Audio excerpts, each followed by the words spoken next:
ہم دیکھتے ہیں کہ ہمارا دشمن اسی ٹائم پاکستان کو اٹیک کرتا ہے، اور یہ ہم نے کل دیکھا بھی جس طریقے سے. ہم تو کہتے تھے افغانی ہمارے بھائی ہیں، آج وہ بارڈر پر پہنچ گئے اپنی آرمی کو لے کر، توپ کو لے کر، بندوق اور اسلحے لے کر، وہ کہہ رہے ہیں کہ ہم پاکستان کے ساتھ جنگ کرنے کو تیار ہیں. ایران کے بعد پاکستان اور افغانستان کے فورسز کے مابین سرحدی علاقوں میں شدید فائرنگ کی اطلاع ملی ہے. طالبان نے بھی پاکستان کے ساتھ فرنٹ کھول دیا ہے. ڈورنٹ لائن میں اگر آپ دیکھیں تو گولی باری اور شیلنگ شروع ہو چکی ہے. خونریز جھڑپیں اور لڑائی ہوئی ہے، تو یہ میسج دینا تھا کہ جناب دیکھیں پاکستان میں حالات جو ہے ٹھیک نہیں ہے. پھر میں نے افغانستان پہ نظر ڈالی، بالکل ہے 100% ہے، اور آنے والے دنوں میں آپ اس کو دیکھیں گی کہ یہیں سے جنگ کا آغاز ہوگا. وہاں سے کبھی ہمارے لیے خیر کی خبر نہیں تھی آئی کہ وہ حامد کرزئی ہو، اشرف غنی ہو اور اب طالبان انتظامیہ ہو. ہمیں تو ان میں فرق نظر آنا چاہیے تھا. ابہام دور کر دیے اور بھارتی ایجنسی رو اور بھارتی ریاست ایران ول اٹیک اگین، یعنی کہ ایران کے وزیر دفاع مبینہ طور پر یہ کہہ رہے ہیں کس سے جنگ کا خطرہ ہے، کس سے آپ تجارتی تعلقات رکھ سکتے ہو، سوچ ہی نہیں سکتا نا، ممکنات میں نہیں. مطلب اب یہ میرے لیے بیان بہت حیران کن تھا، کیونکہ یہ بیان کل سے گردش کر رہا. پاکستان کی پٹائی چاروں اور سے شروع ہو چکی ہے. پہلے ایران نے آپ دیکھیں تو اس کو پیٹا، اب افغانستان بھی کہا ہم بھی پارٹی میں آئیں گے، ہم کو بھی مزہ آ رہا ہے. افواج پاکستان پہ حملے، مسلسل لاشیں، خود پاکستان فوج کی مسلسل لاشیں. افغانستان اور پاکستان کے ریلیشن بہت زیادہ کنفلکٹس کی طرف جانے لگے ہیں، حالات بہت زیادہ خراب ہو رہے ہیں. کہ افغانستان پہ نہ ہو، یہ انڈیا اب کرتے ہیں تو تم کہتے ہو پیس. ایران کے ساتھ چل رہے تناؤ کے بیچ پاکستان کی سینا اور طالبان کے بیچ زوردار بھڑنت ہو گئی ہے. طالبانی بارڈر گارڈ اور پاکستانی سینا کے بیچ زوردار گولی باری جاری ہے. بتایا جا رہا ہے کہ کنر باجوڑ سیما پر یہ لڑائی چل رہی ہے. میڈیا رپورٹس کے انصار پاکستانی سینک جبرن ڈورن لائن پر باڑ لگا رہے تھے اور اسی دوران طالبانی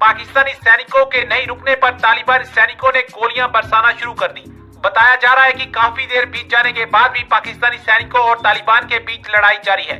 اسی بیچ دونوں ہی پکشوں کے شیرش ادھیکاری آپس میں بات کر رہے ہیں تاکہ تناؤ کو کم کیا جا سکے. بتا دیں کہ پاکستان اور طالبان کے بیچ لمبے سمے سے سیما کو لے کر تناؤ چل رہا ہے. طالبانی پکش نے پاکستانی سینکوں کے سیما پر جبرن باڑ لگانے کا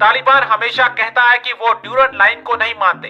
پاکستان کو یہ امید تھی کہ طالبان سرکار آنے کے بعد وہ آسانی سے افغان سیما پر باڑ لگا لے گی، لیکن ایسا ہوتا نہیں دکھ رہا. ہم تو کہتے تھے افغانی ہمارے بھائی ہیں، آج وہ بارڈر پر پہنچ گئے اپنی آرمی کو لے کر، توپ کو لے کر، بندوق اور اسلحے لے کر، وہ کہہ رہے ہیں کہ ہم پاکستان کے ساتھ جنگ کرنے کو تیار ہیں، یا ہم بچھ جائیں گے یا ہم بچھا دیں گے. کیا کہیں گے؟ پہلی بات تو یہ ہے کہ پاکستان کے اندر جو سب سے بڑی ہماری ایجنسیز ہیں، ان ایجنسیز کو چاہیے کہ ہم اپنے اصل دشمن کو پہچان سکیں. ہمارا اصل دشمن انڈیا جو سا ہے وہ تو ڈائریکٹلی دشمن ہے ہی ہے، لیکن کچھ دشمن ایسے ہوتے ہیں جو منافق ہوتے ہیں. ہم لوگوں کو کشمیر کی بجائے، انڈیا کی بجائے جو جنگیں ہو رہی ہیں ان سے زیادہ خطرہ ان سے لاحق ہو گیا ہے. اس کی وجہ یہ ہے کہ ہم اسلام کے روبرو ہوتے ہوئے ان لوگوں پہ ٹرسٹ کر چکے ہیں، اور انہوں نے پاکستان کو ختم کرنے کے لیے کبھی بھی کوئی کسر نہیں چھوڑی ہے. اور یہ حقیقت ہے، اگر ان کو دربدر نہ کیا گیا ایک وقت آئے گا کہ پاکستان کو اس کا بہت زیادہ نقصان اٹھانا پڑے گا. دیکھیں نا کہ ہم نے کتنے عرصے تک جو ہے افغانیوں کو اپنے ملک میں پناہ دی. کیونکہ ہمیں ان کے نام پر بھاری ڈالر آتے تھے. جب ہمیں ڈالر آنا بند ہو گئے، ہم نے انہیں افغانیوں کو ملک بدر کرنا شروع کر دیا. اب پاکستانی گورنمنٹ نے کریک ڈاؤن کیا افغانیوں کے خلاف، لاکھوں کی تعداد میں افغانیوں کو ملک بدر کر دیا گیا ہے. یہاں پر خاندان تر خاندان بس رہے تھے، سر ان کے کاروبار آباد تھے. ہم نے کسی کے بارے میں نہیں سوچا.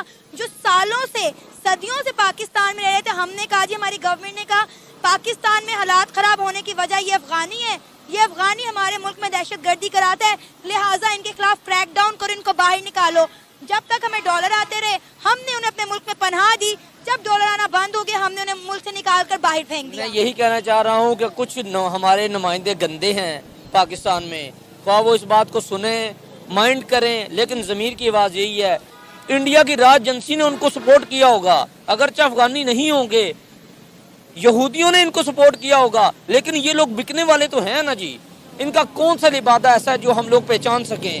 کبھی یہ اسلام کے نام پہ لبادہ ہے، کبھی یہ پاکستان کے خلاف ہیں، کبھی ٹی ٹی پی کے لحاظ سے یہ لبادہ اوڑے ہوئے ہیں. تو تو بہتر یہی ہے کہ ہم دو کو گنجائش دینے کی بجائے اس ملک کو نہ تباہ کریں، ان سب کو ختم کر کے واپس بھیج دیا جائے. سر اب وہ پہنچ گیا ہے نا افغان پاکستان بارڈر پر، افغان آرمی پہنچ گئی ہے اپنے توپے لے کر، اپنی ڈفرینٹ چیزیں لے کر، اسلحہ لے کر. وہ کہہ رہے ہیں کہ ہم کرنے کو تیار ہے پاکستان کے ساتھ جنگ، آؤ ہمارے ساتھ جنگ لڑو، یا ہم مار دیں گے یا ہم مریں گے. اب ہم نے یہ پاکستان کا مسئلہ حل کرنا ہے. نہیں، کوئی ایسی جرت نہیں ہے ان کی، وہ اتنی ڈرپوک قوم ہے. اس قوم کا کیا ضمیر ہے جو کہ انڈیا کے پیسوں کی طرف ہو تو انڈیا کے ساتھ ہو جائے، پاکستان سے فائدہ ہو تو پاکستان ہمارا ملک ہے، یہودیوں کا پیسہ ہو تو یہودیوں کے ساتھ ہو جائے. ہماری آرمی میں الحمدللہ اتنا دم ہے، جس وقت وہ للکاریں گے ہم ان کی اینٹ سے اینٹ بجا دیں گے، وہ کوئی ایشو نہیں. آپ کو لگتا ہے کہ اگر اللہ نہ کرے افغانی جو ہمارے کبھی بھائی ہوا کرتے تھے، اگر ان کے درمیان اور پاکستان کے درمیان جنگ ہو گئی، کیا ہم اس جنگ کو برداشت کر سکیں گے؟ کہ پاکستان کی سب معاشی صورتحال آپ کے سامنے ہے، ہمارے سیاستدان خود کہہ رہے ہیں کہ بھائی ہم بھوکے پیٹ نہیں لڑ سکتے، ہم میں اتنی جرت نہیں ہے. یہاں تک کہ آپ کے جرنیلوں کا کہنا ہے کہ بھائی ہمارے تو ٹینکوں میں پیٹرول تک نہیں ہے. کس سے جنگ کا خطرہ ہے، کس سے آپ تجارتی تعلقات رکھ سکتے ہو؟ سوچ ہی نہیں سکتا نا، ممکنات میں نہیں. مطلب وہ میں آ رہا ہوں. آج میں آپ کو ایک ایسی چیز بتاؤں گا کہ آپ بھی حیران رہیں گے. نہیں، میں اسی میں ایک پوائنٹر شامل کر لیں، ایک لمحہ پھر آپ بول لیجئے گا. دیکھیں افغانستان سے معاملات کیسے ہمیں پتہ ہے، انڈیا سے تو بالکل ہی آپ مطلب اس طرف تو چہرہ ہی نہ کرے نا تو بات ختم ہو جاتی ہے. میں آپ کو اس پہ تفصیل سے بتاتا ہوں. دیکھیں آپ کو یاد ہے کہ 18 نومبر 2023 کو ہم نے انڈیا کا آپ کے سامنے کھولا، کیونکہ ریسرچ میں تھا نا. میں نے آپ سے کیا کہا کہ اب اس سے گولہ باری کی جنگ نہیں ہے، اس سے ہے معاشی جنگ. ٹھیک ہو گیا، ٹھیک ہے نا، اس سے جنگ نہیں ہو سکتی علاوہ اس کے کہ ہم اس سے معاشی میدان میں ٹھیک ہو گیا. پھر میں نے نظر ڈالی چائنا پہ تو وہ ناممکن نظر آیا، ہو ہی نہیں سکتا، ممکن نہیں. ٹھیک ہے، پھر میں نے افغانستان پہ نظر ڈالی، بالکل ہے، 100% ہے، اور آنے والے دنوں میں آپ اس کو دیکھیں گی کہ یہیں سے جنگ کا آغاز ہوگا. پھر میں نے ایران پہ نظر ڈالی تو وہ نہ ممکن ہے نہ ناممکن ہے، وہ ہے ناممکنات. دیکھیں ایک ہوتا ہے ممکن، ہو سکتی ہے، ایک ہوتا ہے ناممکن، ناٹ پاسبل. بٹ انگریزی کا محاورہ ہے نا کہ نتھنگ از امپاسبل، تو یہ ناممکن میں بھی نہیں، یہ ناممکنات میں ہے. اور اس کی ایک وجہ ہے.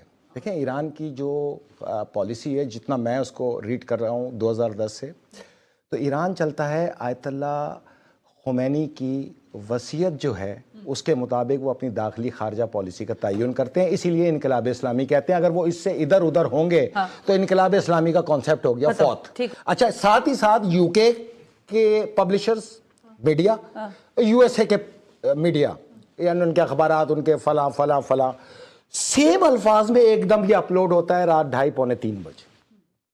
اور ٹھیک 3 بجے جو پی ٹی آئی کے حامی صحافی یو کے میں اور یو ایس اے میں پناہ لیے ہوئے ہیں، سی آئی اے کی اور MI6 کی، وہ ان الفاظ پہ پروگرام اپلوڈ کرتے ہیں، لیکن ان کی توپوں کا جو رخ ہوتا ہے وہ پاکستان کے آرمی چیف اور DGI SI ہوتے ہیں. غیرت بے غیرت، غیرت بے غیرت کی ایک جنگ چھیڑی جاتی ہے. حملہ کرو، جواب دو، ابھی دو.